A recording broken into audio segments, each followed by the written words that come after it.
She reached for a bouquet, an olive branch wrapped in silk ribbon, meant not as apology, but as peace.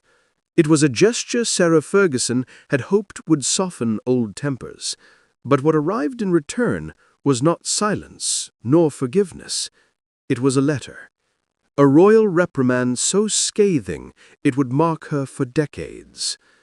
Before we dive in, there's something I need to share with you.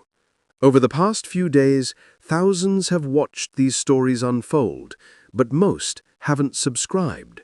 If you're one of them, I invite you now to join us. Subscribe to Crownverse so you never miss the next chapter in this unfolding royal history. The Duchess of York, as she was still known then, had never truly belonged, not in the way others did. Not like Princess Diana, who, despite her own trials, was royalty by instinct. Not like Princess Anne, born into duty. Sarah, Fergie, was something different.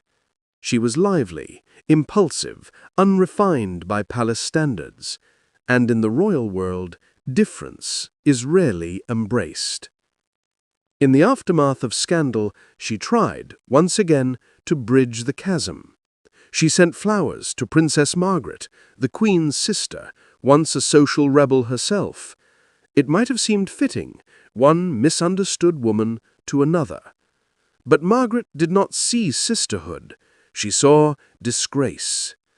According to later accounts, Margaret's response was ferocious, a handwritten note slicing through the velvet of royal restraint.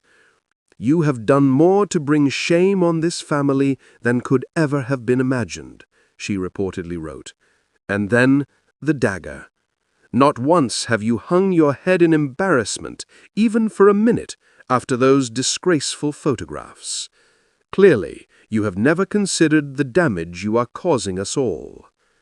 Disgraceful photographs.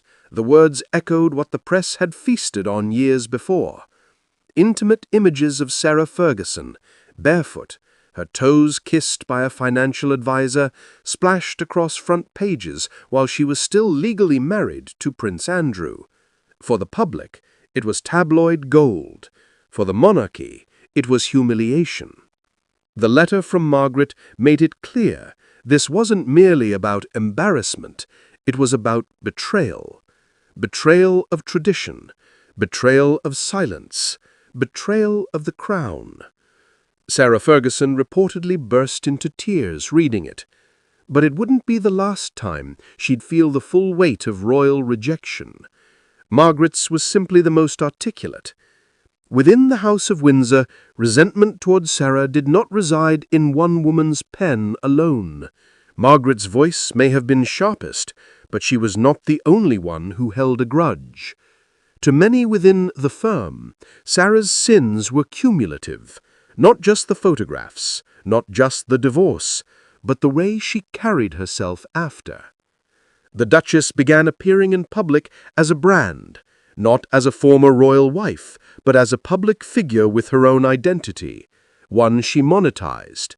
She inked deals, she joined endorsements, she gave interviews that towed the line between honesty and impropriety.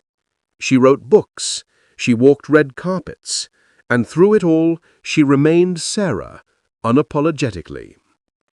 To the monarchy, it was sacrilege. Royalty, especially women who had left the fold, were meant to vanish politely, not reinvent themselves. There was never a formal exile, no speech, no removal, just a slow, systematic turning of backs.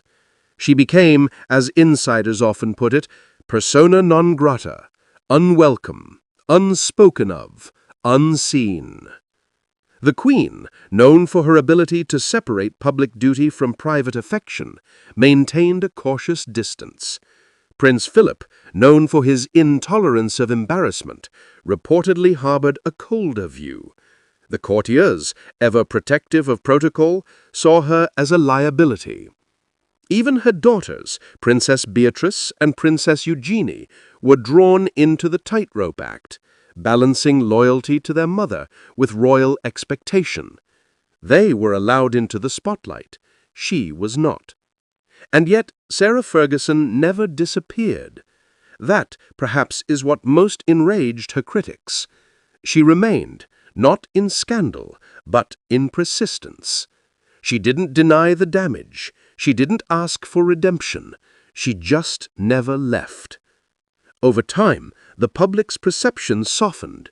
She became less of a figure of scandal, more of one of survival, a woman who had been chewed up by a system and spat out, but never silenced. Still, the walls of the estate remain. The great house of Royal Lodge, where she continues to live, has kept her tethered to the institution that once pushed her out. Her presence there, alongside Prince Andrew, now serves as a visual contradiction.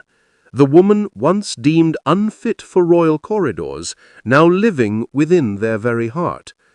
It is worth remembering that Princess Margaret, too, had been no stranger to controversy. Once barred from marrying the man she loved due to royal disapproval, she lived much of her life as a paradox, a royal rebel. And yet, in Sarah Ferguson, she did not see a kindred spirit. She saw only disgrace. The letter, brutal as it was, reflected not just personal anger, but the monarchy's deep-rooted fear of individualism. Sarah represented unpredictability, and in the world of crowns and courtiers, unpredictability is danger. Distance from the throne might grant freedom, but in her case, it granted visibility with volatility. And over the years, Sarah has hinted at the pain of those moments. She has spoken of regret, of the lessons she learned. But she has never, publicly, expressed bitterness. Her loyalty to the family that cast her out has remained intact, even as it failed to return the favor. And now, as the monarchy faces renewed scrutiny over privilege, presence, and propriety, Sarah Ferguson's journey offers a rare lens. A portrait of a woman who broke the rules, was punished for it, and yet outlasted many of her critics. Today, she is still not a working royal. She still holds no title. But her daughters are rising figures in the royal narrative. Her memoirs and public appearances continue. And the flowers, the ones she sent to Margaret, perhaps they were never meant to be accepted. Perhaps they were meant to remind everyone that she could still offer grace, even when none was returned. And if Prince Andrew attempts to retreat from the spotlight, symbolized most recently by his relinquishing of his Duke of York title, he cannot retreat from the house, and neither can she. The residence has become its own story, a structure of stone and memory, a palace of persistence, a contradiction. For in a world where optics are everything, where the public's patience with royal privilege has worn thin, Sarah Ferguson's residence at Royal Lodge feels like an unanswered question left too long on the page. Observers ask, should she still be there? Not because she has done wrong, but because she is no longer rightfully included. The royal family has made it clear its desire to represent a slimmer, more modern face. Yet here is a woman who hasn't held formal status in nearly 30 decades, still living among its privileges. Of course, one could argue that the real issue is not Sarah at all. It is Andrew. The lease is his. The terms are his. But herein lies the nuance. By staying, she validates it. She protects it. She shields it from looking fragile. Alone, Andrew in Royal Lodge appears embattled. With Sarah there, it appears like family. And perhaps that's the strategy, a buffer, a narrative of unity, a suggestion that the house is more than scandal, that it is still somehow a home. But public sentiment is changing. In recent years, the royals have faced unrelenting pressure to be transparent, accountable, and lean. In this environment, a sprawling estate occupied by a man stripped of titles and a woman who technically holds none begins to look like a relic, not a right. Sarah Ferguson has built a life outside the palace gates. She has commercial projects, she has income, she has, in theory, independence.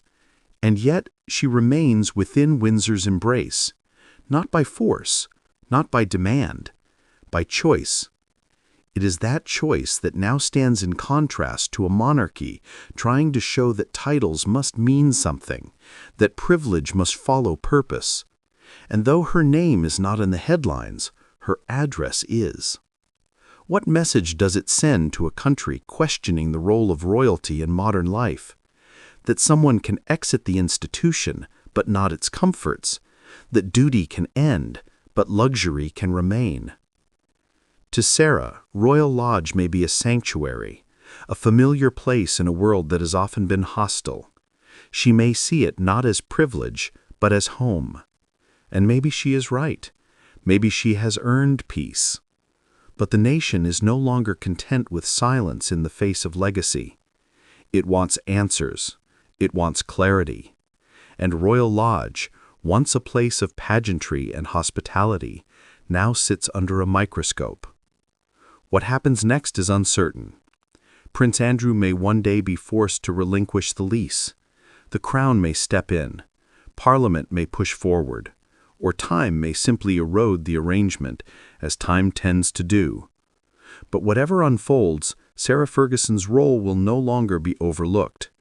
She has remained too long, too quietly, too close to power to stay invisible. Whether by legal right or institutional blind spot, her continued presence at Royal Lodge has become part of the larger question facing the monarchy.